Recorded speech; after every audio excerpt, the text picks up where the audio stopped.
So 18వ మరియు 19వ శతాబ్దాలలో British పాలన యొక్క ఆర్థిక మరియు సామాజిక ప్రభావాలను పరిశీలించండి. Examine the social and economic impact of British rule during the 18th and 19th century. ఇక్కడ కూడా మీకు ఇన్ఫర్మేషన్ సర్ప్లస్ ఉంటుంది నాకు తెలిసి.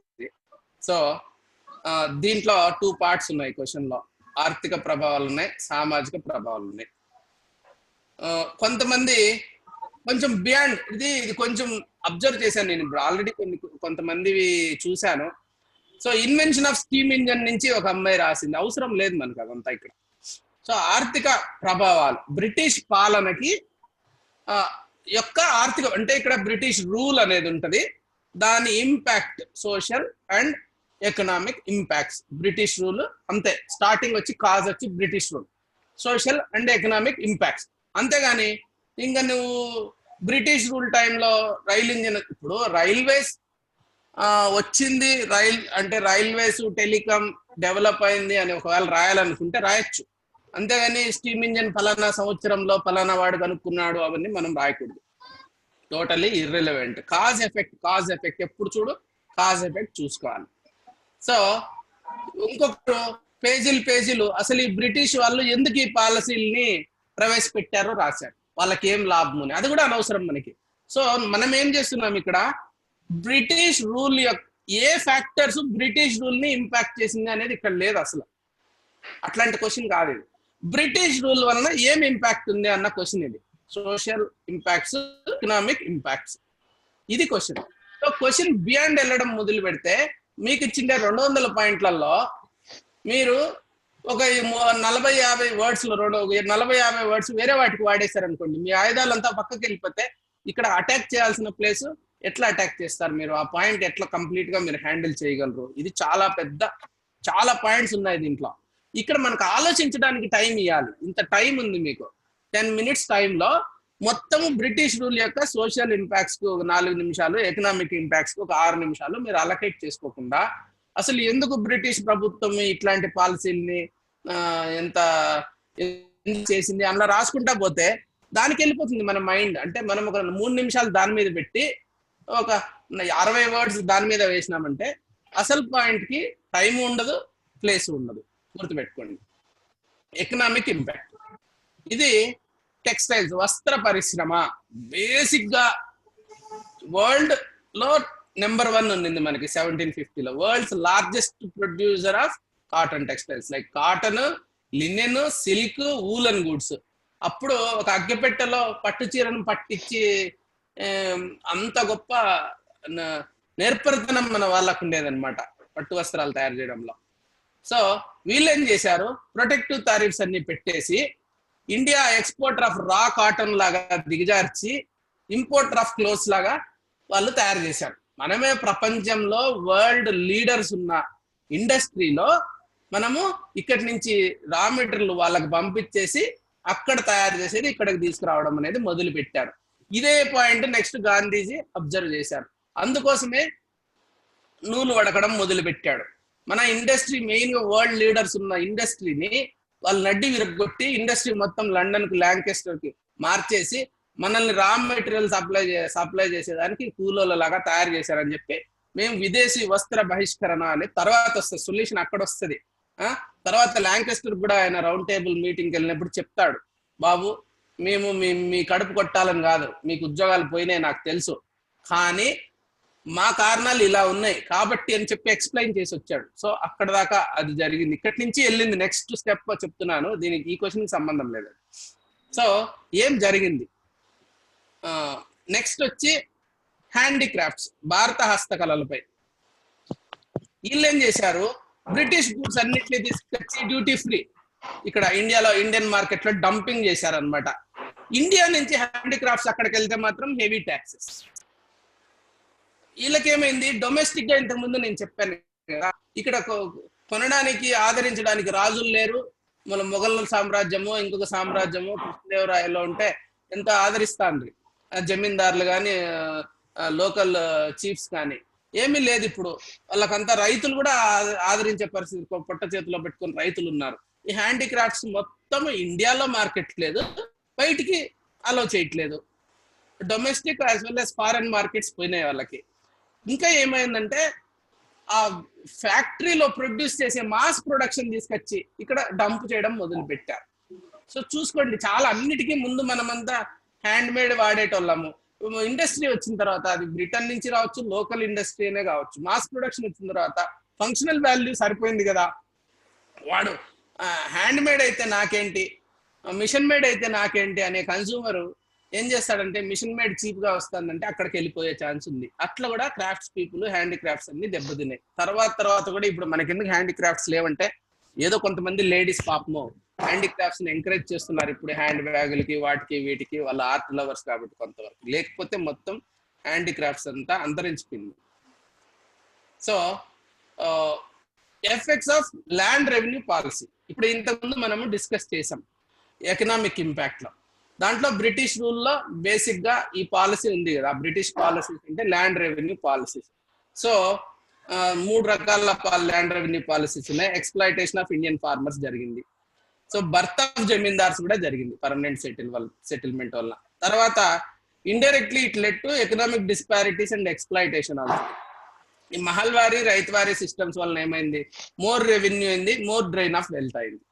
సో ఇవి economic impact of this policies, agriculture policy. Commercialisation of Indian agriculture, so ఇది ఒక impact. So cash crops like indigo, cotton, opium, tea, coffee, jute, sugar cane, oil seeds ఇవన్నీ కూడా కమర్షియలైజేషన్. దీంట్లో పూర్తిగా ప్రజలకి నష్టం జరిగిందా అంటే చెప్పలేం. కొన్ని చోట్ల ఫోర్స్డ్ ఉంది, కానీ కొన్ని చోట్ల పీసెంట్స్ కి కొంత బెటర్ రెవెన్యూస్ వచ్చిన సందర్భాలు కూడా ఉన్నాయి. ఇంకా చూస్తే drain of wealth, economic impact. భారతదేశం నుంచి సంపద అంతా తరలింపబడింది, రెమిటెన్సెస్ అవన్నీ మనం ఇప్పుడు ఇంతవరకు డిస్కస్ చేసాం. సో ఇంకొకటి మేజర్ షిఫ్ట్ ఏం జరిగింది, ప్రపంచ ఆర్థిక వ్యవస్థలో భారతదేశ వాటా 1750లో 24.5% ఉంటే 1800 అంటే 50 సంవత్సరాలలో 19.7కి వచ్చింది. ఎందుకంటే అప్పటికి ఇంకా బ్రిటిష్ వాళ్ళు పూర్తిగా వాళ్ళ గుప్పిట్లకు తీసుకోలేదు, మనల్ని పిండడం మొదలు పెట్టలేదు. ఇక్కడ 1830 వచ్చేసరికి 17.6, 1880 వచ్చేసరికి 2.8%కి దిగజారిపోయింది అనమాట మన దేశం యొక్క వరల్డ్ ట్రేడ్. ప్రపంచంలో మన షేర్ 2.8%, 24.5 ఎక్కడ, 2.8 ఎక్కడ.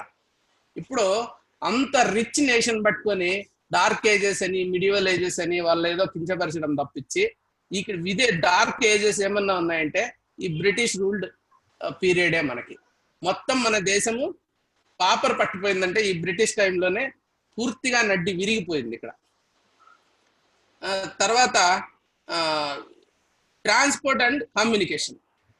సో ఈ రవాణా కమ్యూనికేషన్ వ్యవస్థ మాత్రము కొంతవరకు వాళ్ళు అందరూ రాశారు ఈ పాయింట్, వాళ్ళ పర్సనల్ నీడ్ కోసమే డెవలప్ చేశారు దీన్ని.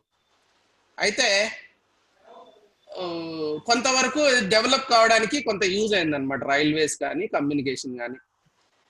So they were introduce to benefit British, కానీ it help to some extent. ఒక రోల్ ఆఫ్ నేషనల్ అవేకనింగ్ కూడా జరిగింది ఈ ట్రాన్స్పోర్టేషన్స్, ఈ కమ్యూనికేషన్స్ కొంత డెవలప్ కావడం వల్ల. సో సార్ ఇండైరెక్ట్లీ వాళ్ళు ఇంటెండెడ్ బెనిఫిట్స్ కాకపోయినా అన్ఇంటెండెడ్ గా కొన్ని బెనిఫిట్స్ అనేటివి వస్తాయి. నేను మగధ సామ్రాజ్యం యొక్క టెక్నాలజీ వేరే సామంత రాజులకు కూడా పోయి వాళ్ళు కూడా తిరగబడ్డానికి కారణం ఏంటంటే ఇంటెండెడ్ కాదు, అది అన్ఇంటెండెడ్ రిజల్ట్స్ కొన్ని జరుగుతాయి అన్నమాట. సో ఇది బేసిక్ గా ఈ క్వశ్చన్ కానీ ఇంతకుముందు క్వశ్చన్ కానీ మనం ఒక పర్స్పెక్టివ్ లో చూడాలి. ఈ డ్రైన్ ఎందుకు జరిగింది? అంతకుముందు కుషానులు వచ్చారు, వాళ్ళు ఏం చేశారు, వాళ్ళు ఇండియన్స్ అయిపోయారు, హిందువులు అయిపోయారు, నారాయణ లేకంటే కేశవ అని పేర్లు పెట్టుకున్నారు, బుద్ధిజం స్వీకరించినారు, డెవలప్ చేశారు. తర్వాత బయట నుంచి వచ్చిన వాళ్ళు అట్లా కన్వర్ట్ అయిపోయిన వాళ్ళు ఉన్నారు. అంతకంటే ముందు ఇక్కడే కృష్ణదేవరాయలు లాంటి వాళ్ళు సంస్కృతము, కన్నడ, తెలుగు లేకంటే ఇట్లాంటి భాషలన్నీ కూడా నేర్చుకొని ఈ సంస్కృతికి, ఇప్పుడు గుడికి వినాడంటే రాత్రి అక్కడే పనుకుండేటోడు ఆయన. ఏ గుడికి వినా తిరుమలకి ఎన్నో సార్లు వచ్చాడు, వచ్చినప్పుడంతా ఏదో డెవలప్మెంట్ చేశాడు. సో ఇక్కడ వాళ్ళు రాజులు ఇట్లున్నారు, అక్కడి నుంచి వచ్చిన రాజులు కూడా మొఘల్స్ కంటే అంటే ఇన్వేషన్ కంటే ముందు వచ్చిన వాళ్ళు ఈ సంస్కృతినే పార్ట్ అయిపోయి దీన్నే డెవలప్ చేసుకోవడం మొదలు పెట్టారు. ముస్లిమ్స్ కూడా వచ్చారు ఇస్లాం ఇన్వేషన్ జరిగినప్పుడు కూడా. They also made this country as there land. ఇక్కడ రాజ్పూట్స్ పెళ్లి చేసుకోవడం కావచ్చు, ఇక్కడి నుంచి మళ్ళా సంపద తరలింపడం కానీ అట్లంతా ఏమీ లేదు వాళ్ళ దగ్గర. వీళ్ళ పర్స్పెక్టివే వేరు. ఎంతసేపు అయినా అమెరికా, లండన్ లో ఇండస్ట్రీ డెవలప్ కావాలి, ఇక్కడ దీన్ని వాళ్ళకి అనుకూలంగా తయారు చేసుకోవాలి, మ్యాక్సిమైజేషన్ ఆఫ్ ప్రాఫిట్స్. ఈ రీజన్స్ వలన ఈ ఇంపాక్ట్ ఇలా జరిగింది. దీంట్లో వై అనేది లేదు. ఇంపాక్ట్స్ ఏమున్నాయి, ఎకనామిక్ ఇంపాక్ట్స్ ఒక 7 చెప్తాను. So social impact, women condition. భారతీయ మహిళలు కొంతవరకు అప్పుడు female infanticide, child marriages, sati, polygamy ఇవన్నీ ప్రివైలింగ్ ఉన్నాయి. సో ఈ బ్రిటిష్ రూల్ వలన, మోడర్న్ ఎడ్యుకేషన్ వలన, వాళ్ళ కల్చరల్ ఇంపాక్ట్ వలన, ప్లస్ అట్లా రాజారామ్మోహన్ రాయ్ లాంటి వాళ్ళు ఇట్లాంటి విషయాల మీద టేకప్ చేయడం వలన అయితేనేమి, యాక్ట్స్ కూడా ఇప్పుడు సతీ 1829 లో బ్యాన్ చేస్తే, విడో మ్యారేజ్ 1856, శారదా యాక్ట్ 1929, ఇవంతా కూడా కొంతవరకు బ్రిటిష్ వాళ్ళు లేడీస్ అండ్ గర్ల్ చైల్డ్ గురించి కొన్ని మార్పులు వచ్చాయి వాళ్ళ టైంలో. ఎడ్యుకేషన్ తీసుకుంటే ఇంగ్లీష్ ఎడ్యుకేషన్, ఎందుకంటే వాళ్ళకు కూడా ఎడ్యుకేటెడ్ లేబర్ ఫోర్స్ కావాలి లెస్ వేజెస్తో. సో యూనివర్సిటీస్ కలకత్తా, మద్రాస్, బాంబే అక్కడంతా 1857లో వచ్చాయి. So more modern liberal democratic country కావడానికి కొంతవరకు ఉపయోగపడింది అది. ఈ రిఫార్మ్ మూవ్మెంట్స్ కూడా, సోషో రిలీజియస్ మూవ్మెంట్స్ ఇంటికి కూడా కొంతవరకు డైరెక్ట్లీ ఆర్ ఇండైరెక్ట్లీ రెస్పాన్సిబుల్ అయింది. ఇంకొకటి, ఈ హిందువుల మీద దాడి బాగా జరిగింది. క్రిస్టియానిటీ వాళ్ళకి ఏమంటే, వాళ్ళు వచ్చేసి కొన్ని తప్పులు ఐడెంటిఫై చేసేసి, మీకు సతీ ఉంది, మీకు అది ఉంది, ఇది ఉంది, మీరు నరమాంస భక్షకులు, బలిస్తారు అన్నట్టు మనకున్న ఏదైనా నెగిటివ్ థింగ్స్, ఇప్పుడు క్యాస్ట్ సిస్టమ్ ఏదో ఒకటి తీసుకొని వీటి మీద దృష్టి పెట్టి, అసలు you deserve to be ruled, it's white man's burden to civilize the country అనేది ఒకటి పెట్టుకొని, ఒక మోరల్ సుప్రిమసీని ఎస్టాబ్లిష్ చేసుకొని మన మీద, మన వాళ్ళందరికీ కూడా ఇన్ఫీరియారిటీ కాంప్లెక్స్ వచ్చి, ఒక సర్వెంట్కి ఎట్లుండాలి, సర్వెంట్ హంబుల్ గా, వాళ్ళు గ్రేట్.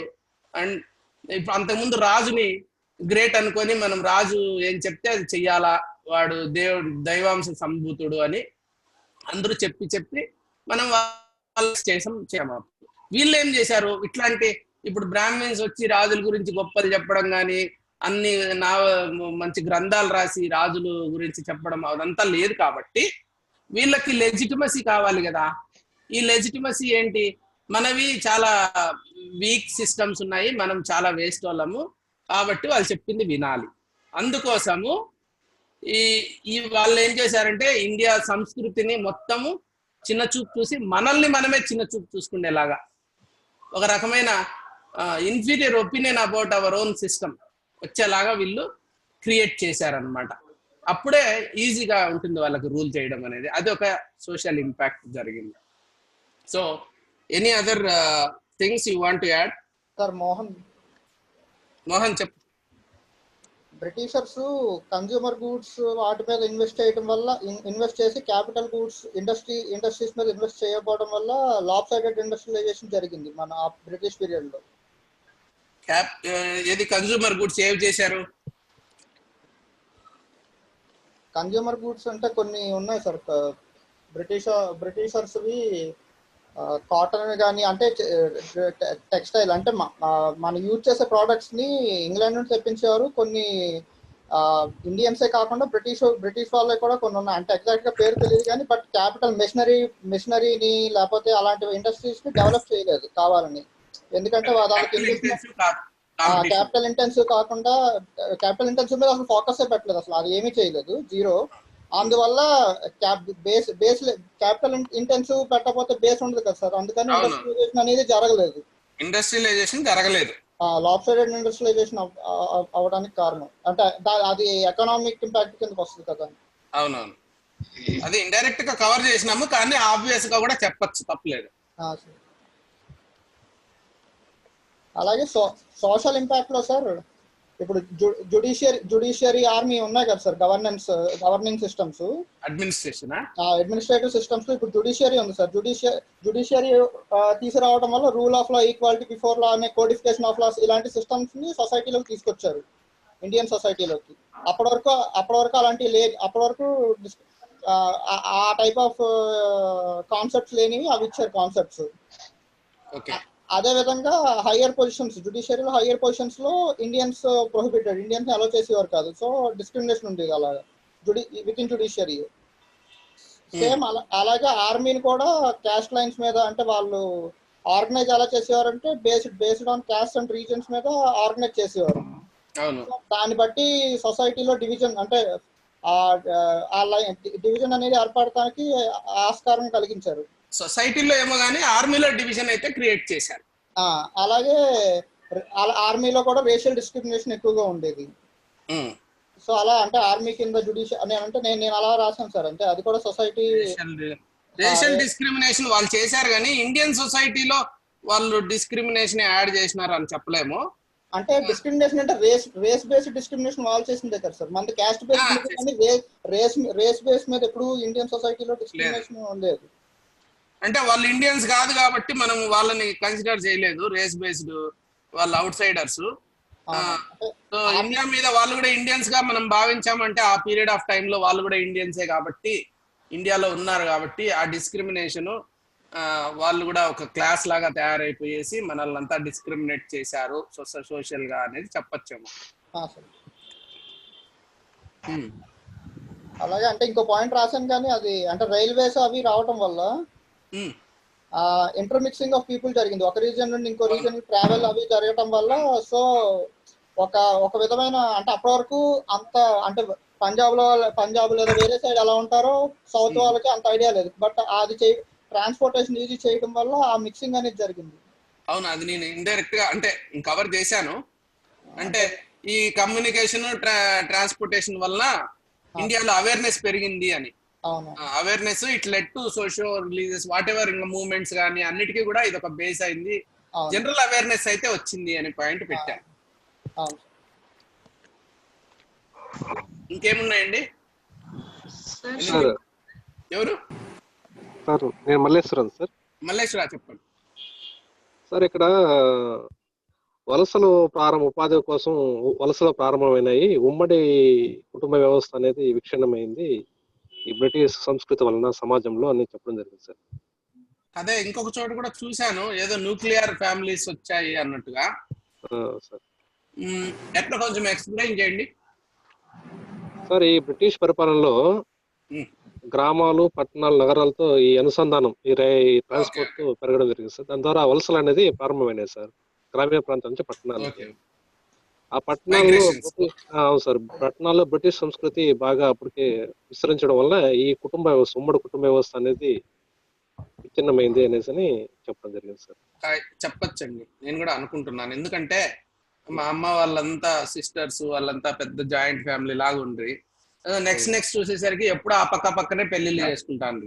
మా ఇంటికి వచ్చేసరికి ఒకరు కోస్తా, ఒకరు రాయలసీమ, ఒకరు తెలంగాణలో పెళ్లి చేసుకున్నాం, ముగ్గురుంటే. సో ఇట్లా ఇంకా నెక్స్ట్ ఏమంటే వేరే స్టేట్ వాళ్ళు, వేరే కంట్రీస్, అట్లా వెళ్ళిపోయే కొద్దీ ఇంకా బాండేజ్ అక్కడక్కడే ఉండి అదే ఫ్యామిలీలో ఉన్న వాళ్ళు ఈ ఎంప్లాయ్మెంట్ జనరేషన్ అగ్రికల్చర్ కాకుండా వేరేది లేకుంటే ఏదో రీజన్స్ వల్ల పక్కకు పోతే జాయింట్ ఫ్యామిలీ కొంచెం తగ్గే ఛాన్స్ అనేది ఇండైరెక్ట్లీ బ్రిటిష్ రూల్ యొక్క ఇంపాక్ట్ గా మనం అనుకోవచ్చు. కొంత తగ్గింటుందా, మరీ ఎక్కువ అంతగా తగ్గిపోయిందో లేదో తెలియదు. ఎందుకంటే after British rule also joint families బాగానే ఉండే, మనకి కొంతవరకు జరిగిండే ఛాన్స్ ఉందని నేను అనుకుంటున్నాను. Okay sir. Okay sir, Manikanth sir. Sir, emergence of new social classes like labourers, intermediate classes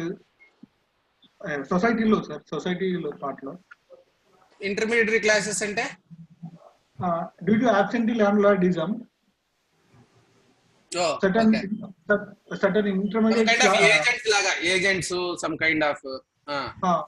అది. అలాగే ఇండస్ట్రియల్ వర్కర్స్ న్యూ క్లాస్, అంతవరకు వర్కర్స్ క్లాస్ అనేది ఇండియాలో లేదు. అంటే ఇండస్ట్రియల్ వర్కర్స్ ఎస్పెషల్లీ. అవునులే అవునులే ఇండస్ట్రియల్ వర్కర్స్ అండ్ అర్బనైజేషన్ అనే కాన్సెప్ట్ కూడా బ్రిటిష్ వాళ్ళు ఇంట్రడ్యూస్ చేశారు. అంటే ఇండస్ట్రియల్ ఆర్గనైజేషన్, సోషల్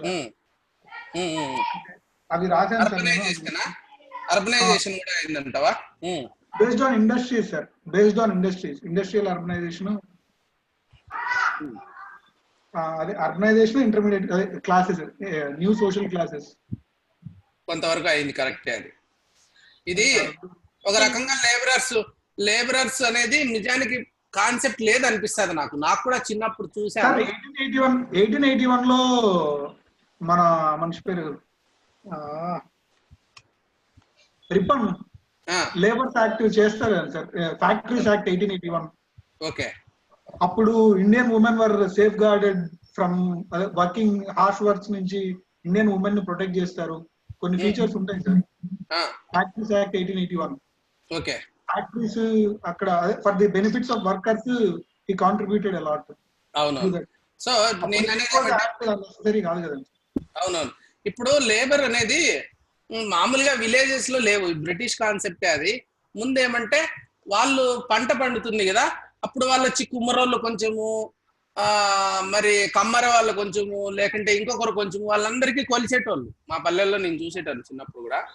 సో అది క్యాష్ రూపంలో కాకుండా క్రాప్ వచ్చినప్పుడు అందరికి కొంచెం కొంచెం ఇస్తా ఉంటారు వాళ్ళు.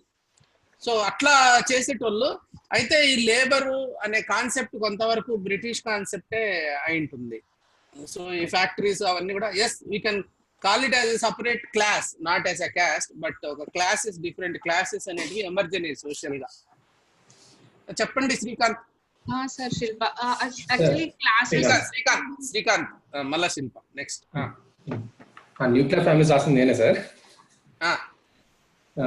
అదే మీరు అన్న న్యూక్లియర్ ఫ్యామిలీస్ ఎవరు రాస్తున్నారని నేనే రాసింది, సేమ్ మన మల్లేశ్వర్ గారు చెప్పినట్టే. అపార్ట్ ఫ్రమ్ దట్ మీరు ఇక్కడ రిఫార్మ్ మూవ్మెంట్స్ అన్నారు కదా, దాన్ని నేను కొంచెం ఎట్లా రాస్తున్నా అంటే రీడిస్కవరింగ్ ఇండియా కింద మనము నాట్ ఇన్ఫీరియర్స్ వీఆర్ సుపీరియర్స్ అని చెప్పి ఈ సోషో ఎకనామిక్ ఇంపాక్ట్ కింద రాశారు. మనము we are inferiors we are equal to the Europeans అని. నెక్స్ట్ వచ్చేసి డివైడ్ అండ్ రూల్ పాలసీ వలన mostly one of the main reason is like the partition of Pakistan. Divide and rule concept introduce చేయడం వల్ల Hindu Muslims మధ్య ఒక బ్రదర్హుడ్ ఉండేదని దాన్ని చెడగొట్టేసి పాకిస్తాన్తో పార్టిషన్ చేసినారు. అక్కడ వేసిన సీడ్స్ వచ్చేసి ఈవెన్ నో మనం హిందూ ముస్లిం కాన్ఫ్లిక్ట్స్ జరుగుతున్నాయి ప్రెసెంట్ ఇండియాలో. సో దాన్ని అలా రాశాను, డివైడ్ అండ్ రూల్ కాన్సెప్ట్ ని. సోషల్ ఇంపాక్ట్ కింద అది దేని కింద పెడతారు మీరు? సోషల్ ఇంపాక్ట్ కింద పెడతారా? సోషల్ ఇంపాక్ట్ అంటే పర్టికులర్ ఇది సోషల్, ఇది ఎకనామికల్ అని చెప్పలేదు, ఎందుకంటే బికాస్ సోషో ఎకనామిక్ ఇంపాక్ట్ అన్ని మనం ఫర్ ఎగ్జాంపుల్ ఒక క్రిస్టియన్ మిషనరీస్ తీసుకున్నాము. క్రిస్టియన్ మిషనరీస్ వచ్చేసి వాళ్ళు ఎడ్యుకేషన్ స్ప్రెడ్ చేస్తున్నారు, అట్ ద సేమ్ టైం అన్టచబిలిటీని తీసేస్తున్నారు. సో ఆ ఎడ్యుకేషన్ అనేది మనకి ఎకనామికల్ గా పీపుల్ సస్టైన్ అవ్వడానికి హెల్ప్ఫుల్ అయింది. అది మనం సోషల్ క్రైటీరియా చేయలేము, ఎకనామికల్ గా చెప్పలేము. So I took it as like socio economic impacts. Anything is social and economical.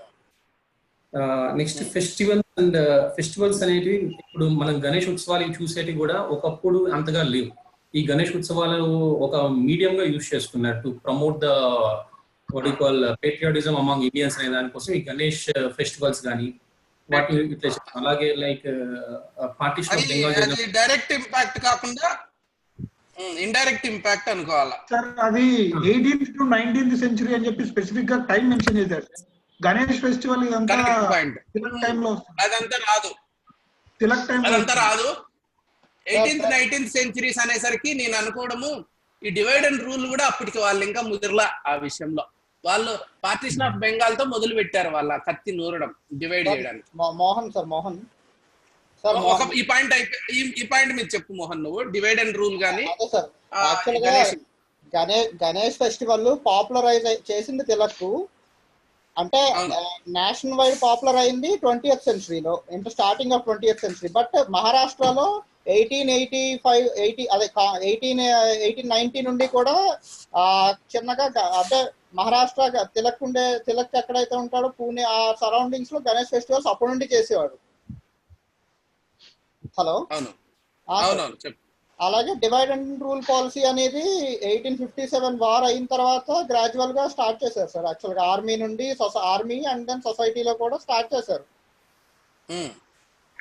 అంటే కాకపోతే but that is after 1857 divide and rule అనేది around 1860s and 70s period. Tilak Ganesh festival అనేది లాస్ట్ డికేడ్ ఆఫ్ 19th సెంచరీలో start చేశారు. Okay, of course అంటే మనకు మామూలుగా గుర్తొచ్చేది ఏమంటే డివైడ్ చేయడం అనేది మెయిన్ గా పార్టీషన్ ఆఫ్ బెంగాల్ లో మొదలుపెట్టి వాడు ఇంకా కమ్యూనల్ అకార్డ్ దాకా వాళ్ళు ఇంకా దాన్నే ఒక పాలసీ లాగా ఎవాల్వ్ చేస్తారు. కాకపోతే 19th సెంచరీకి ఏంటంటే అవంత సిగ్నిఫికెంట్ ఈవెంట్స్ కాదు. అది ఆ ఈవెంట్ సిగ్నిఫికెన్స్ అయింది 20th సెంచరీలో సిగ్నిఫికెంట్ ఈవెంట్స్ అయ్యాయి.